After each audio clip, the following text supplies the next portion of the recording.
નમસ્કાર દર્શક મિત્રો, તો લોકસત્તા શોમાં આપનું સ્વાગત છે। બ્રાઝિલમાં ગઈકાલે એક ખૂબ જ ભયાનક વિમાન દુર્ઘટના સર્જાઈ છે। તે પ્રાદેશિક ટર્બોપ્રોપ પ્લેન હતું જે બ્રાઝિલના સાઓ પાઉલો નજીક ક્રેશ થયું હતું।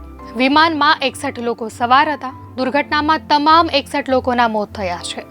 ત્યારે પ્લેન અકસ્માતનો એક વિડીયો સોશિયલ મીડિયા પર વાયરલ થઈ રહ્યો છે।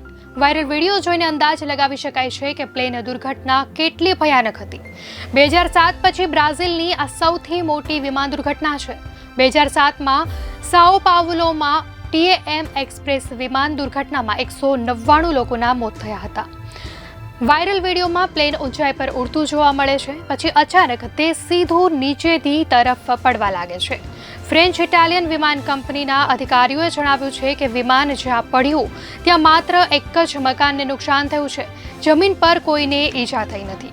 અધિકારીઓએ કહ્યું કે વેલિનહોર્સ મ્યુનિસિપલ સિવિલ ગાર્ડથી 3 વાહનો સાથે 20 લોકોને ઘટના સ્થળ પર મોકલાયા હતા। Flight tracking website flight radar 24ની માહિતી પ્રમાણે વિમાન શુક્રવારે સવારે 11 કલાકને 46 મિનિટે કાસ્કાવેલથી ઉડ્યું અને તેના 1.5 કલાક પછી છેલ્લી વખત સિગ્નલ મળ્યું। બ્રાઝિલની સિવિલ એવિએશન એજન્સીએ જણાવ્યું કે વિમાન 2010માં બન્યું હતું અને સારી સ્થિતિમાં જ હતું। વિમાન ફ્લાઇટ માટે એકદમ ફિટ હતું। વિમાનના ક્રૂના સભ્યો પાસે બધા જ લાયસન્સ હતા। પરાના કાસ્કાલેવથી સાઓ પાઉલો શહેરના ગુવારુલ્હોસ એરપોર્ટ જઈ રહેલા વિમાન માટે ટિકિટ લઈ ચૂકેલા કેટલાક પ્રવાસીઓ ફ્લાઇટ ચૂકી ગયા હતા। એડ્રિયાનો અસેસ પણ તે પૈકીના એક છે।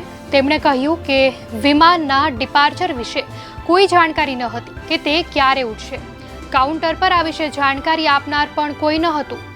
કોઈ જ્યારે ત્યાં પહોંચે તો તેમને કહેવામાં આવતું હતું કે તેઓ હવે વિમાનમાં બેસી નહીં શકે। ત્યાં બેઠેલા કેટલાક લોકો સાથે આ મુદ્દે મારી દલીલ પણ થઈ ગઈ, જો કે હું ઈશ્વરનો આભાર માનું છું કે હું બચી ગયો। તો દર્શક મિત્રો, અન્ય સમાચારો માટે જોતા રહો ધ લોકસત્તા શો।